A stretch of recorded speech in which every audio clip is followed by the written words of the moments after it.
Bonsoir à tous, une petite vidéo ce soir, pourquoi? Parce qu'il y a les earnings d'Amazon qui est très important, également Apple qui a fait exploser à la hausse Bitcoin, comme ça suit le Nasdaq, 24 119, plus de 6% ce soir dans le vert, l'Ethereum à 1760, 10%, incroyable. On va voir ça ensemble dans le sens où je vais vous montrer, j'ai fait une feuille Excel en fait, voilà. Alors, qu'est-ce qui s'est passé vers 9h, 10h? Il y a eu l'annonce en fait du chiffre d'affaires, des earnings, des revenus pardon de Amazon. Vous voyez là, c'est mieux que l'estimation, d'accord. Alors ce qui s'est passé, c'est que Dow Jones en fait il a baissé, hein, il était en mode un peu calme et le Nasdaq en fait a explosé de 100 points lorsque les chiffres sont sortis. Le Dow Jones n'a pas suivi, donc D5 n'est pas du tout synchronisé, d'accord. Lorsqu'Apple en fait a annoncé les chiffres après, quelques minutes après, un peu plus tard même, 82 également ici, un peu mieux. Vous voyez, c'est pas non plus le top, hein. C'est pas, c'est estimé à 82,59, mais ça fait un peu mieux que l'estimation. Et là, Nasdaq qui explose presque à 13 000, hein. Ça n'a pas tapé 13 000. Et Dow Jones a suivi le Nasdaq. Vous voyez, c'est synchronisé là. On ne sait pas par quelle magie euh, les robots décident de synchroniser, etc. Et le Bitcoin. Par contre, le Bitcoin aujourd'hui, bon, complètement synchronisé avec le Nasdaq. Vous voyez, la courbe, elle est quasi identique, elle est identique même. Après, on a tapé 24 000, presque 24 100 à peu près. Synchronisation. Alors, en termes de corrélation, vous voyez, c'est corrélé clairement Bitcoin et Nasdaq. Là, ça c'est décorrélé des fois. Des fois, c'est pas forcément synchronisé.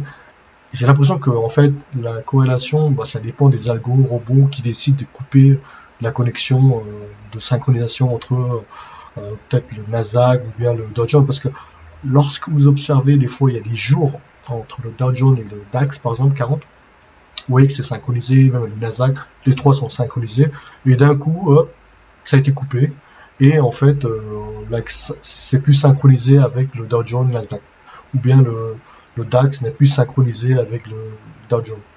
Ouais, l'histoire de corrélation, je trouve c'est un petit peu, voilà, c'est pas, c'est vraiment, c'est plutôt les algos robots qui décident que ce soit synchronisé ou pas. Parce que l'action de, les actions de Dow Jones, honnêtement, n'ont rien à voir avec le DAX, hein. Le DAX 40 ou n'ont rien à voir avec du Nasdaq, hein. Parce que expliquer la corrélation entre Dow Jones et le Nasdaq, c'est un peu ridicule, je trouve, hein.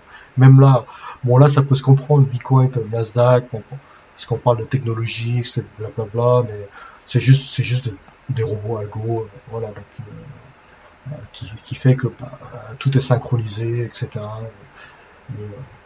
Et c'est comme ça la bourse traditionnelle. Ouais. Alors moi, j'y crois pas vraiment parce qu'on est vraiment en récession là. Officiellement, vous voyez là, on a fait moins 0,9 aux États-Unis. Donc le GDP, donc c'est deux en fait trimestres consécutifs négatifs, bah, c'est une récession, hein. Vous pouvez changer la définition ou pas, mais vous serez toujours en récession.